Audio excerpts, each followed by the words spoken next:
Y eso para mí es un ataque frontal a la libertad de expresión. Eso sí que es, y a la libertad de información. Por eso cuando a mí me pidió Julian Assange que encabezara la coordinación de su defensa, lo hice, y lo hice en forma altruista, como hasta el día de hoy. Esa es una de las condiciones que le puse, porque creo que afecta realmente a lo que es el contenido de la libertad de prensa y de la libertad de información, con un ataque masivo por parte de estructuras políticas muy peligroso. Realmente este hombre es un hombre que tiene una potencia mental impresionante, una fortaleza de las pocas que yo he visto, porque la presión que está aguantando y la situación en la que está, y que además tiene decidido continuar, es memorable, ¿no?, en defensa de esos derechos. ¿Pensás que hay una doble vara para medir la libertad de expresión cuando es la libertad de expresión transversal y democrática de Internet y cuando es la libertad de expresión de las corporaciones? Pero hasta el punto de que muchos le quitan la calificación de medio de comunicación o de comunicación, incluso hasta para perseguirlos, ¿no?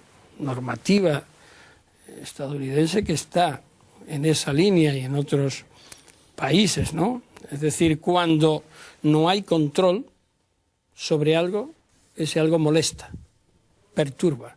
Todo lo que no se controla perturba al poder, porque en un momento determinado no se puede manipular. Las vías de la comunicación a través de la red son insondables, y la obsesión de la mayoría de los gobiernos es cómo controlarlos. Ya es cómo se interviene. Primero era un correo, después los Skype, después los chats, el WhatsApp. Es decir, todo tiene que quedar controlado con el ojo del gran hermano.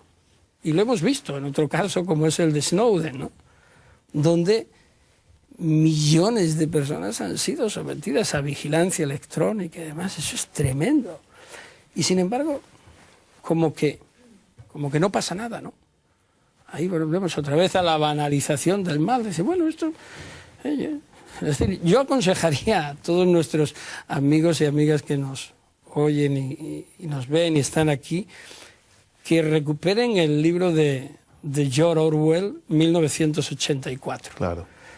Que es muy interesante lo que allí se escribía y lo que está sucediendo. Léanlo trayéndolo a colación o trayéndolo a esta época, porque George Orwell, inglés, militante del POUM, de Andreu Nin, partido de matriz trotskista, disidente del comunismo español, mientras Franco reprimía a la República, dentro de la República había una pequeña guerra civil también.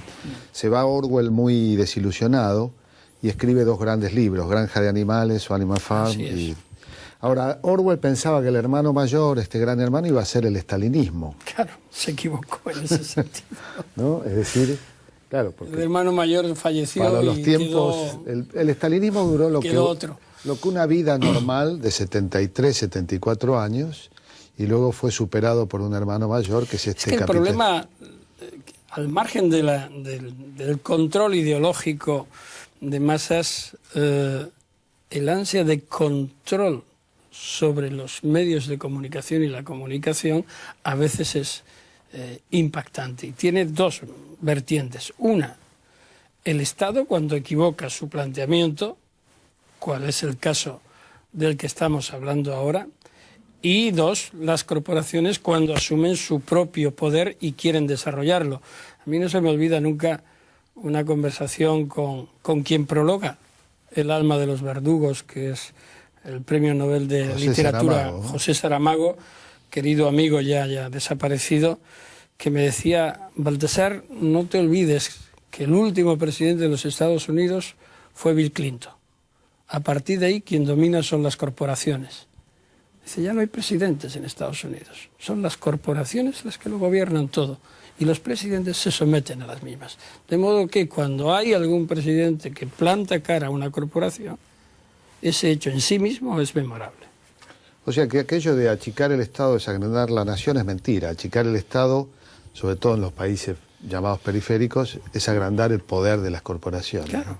No, yo lo tengo muy claro. Para mí el sector público y el servicio público y la causa pública está por encima de otros intereses que además no excluye. No soy partidario de la nacionalización absoluta, pero soy partidario de que hay determinados sectores sensibles en los que el Estado tiene que estar necesariamente presente, con los controles también al propio Estado.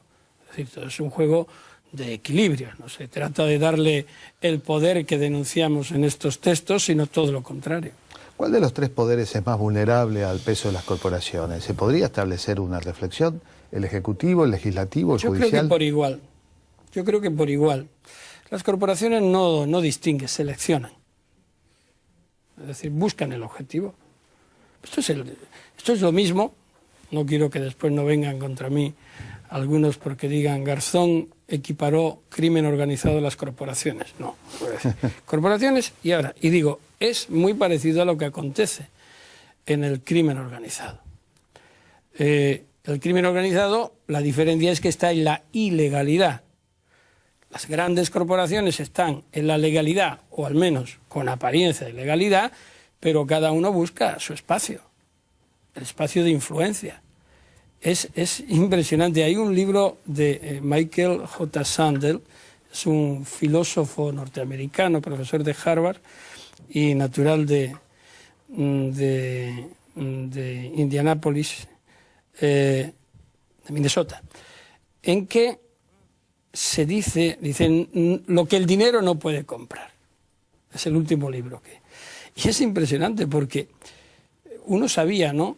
Se compra las posiciones en las colas de los cines, de los conciertos. Hay personas ya de empresas que se dedican a esto, a guardar tal, y menciona cómo hay un sistema en que los lobistas norteamericanos, a la hora de la discusión de las leyes en el Congreso de los Estados Unidos o del Senado, ocupan espacios por horas, incluso por días, para entrar a una sesión. ¿Qué ocurre? Que mandan masivamente a la gente y le pagan 200, 300, 400 dólares. Cuando llegan, entran los lobistas, pero en cambio cuando llegan los ecologistas, las organizaciones de derechos humanos, ya no tienen sitio físico. Con lo cual, los únicos que están dentro y que pueden preguntar y contradecir o apoyar a los congresistas son los lobistas. Con lo cual, ocupan, es decir, es una influencia directa frente al legislativo de control que no se procede. En el Poder Judicial, lo mismo. En el momento que pueden, es distinta la fórmula, pero llegan en forma, no sé, de premios, de adulaciones, de representación pública, de muchos sectores, y en el Ejecutivo, pues directamente con acuerdos, y pueden y se dejan, claro. Bueno, yo he hecho de lobista hoy y he ocupado casi todo el espacio robándoselo a nuestros invitados. Nos acompañan distintas organizaciones, estudiantes de Derecho de la UBA, de la carrera de Diseño de Imagen y Sonido, y también grupos con compromiso militante y político, Peronismo Militante, Movimiento Evita y Militantes de Nuevo Encuentro. Primera pregunta. ¿Qué tal? Buenas noches. ¿Qué tal? Quería saber si usted consideraba si hay algún modelo de Estado en particular donde sea más sencillo, más fácil el funcionamiento de distintas organizaciones delictivas. Bueno, sin lugar a dudas, la falta de transparencia o sistemas en los que hay un poder mucho más concentrado, casi autoritario, puede facilitar la expansión del crimen organizado. De hecho, pues el ejemplo que siempre se pone es doble. Uno en Italia, cuando el poder prácticamente institucional no existía, y la mafia Cosa Nostra comenzó a ocupar los espacios en los que el Estado no estaba. Y de esa manera tejer unas relaciones que al final movían los hilos del Estado, ¿no? Esa es la imagen del Padrino que se ve como moviendo los hilos, ¿no? Es la característica para poner y quitar gobernantes. Y Italia es un país democrático, pero en el que la polarización del poder llegó un momento por la corrupción y por la cooptación a prácticamente desaparecer. Y otro es cuando la Unión Soviética desaparece, se desmembra, esa ausencia de poder, y mientras que hay repúblicas que se van constituyendo, hay una explosión del crimen organizado que llegó a catalogar como de 11.000 organizaciones en Moscú.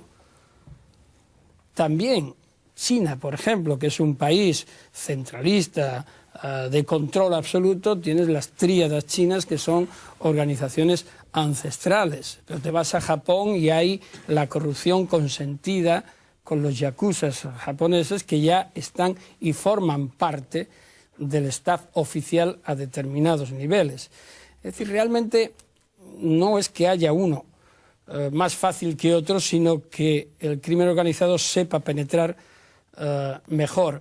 Y sobre todo lo que combate al crimen organizado es la transparencia.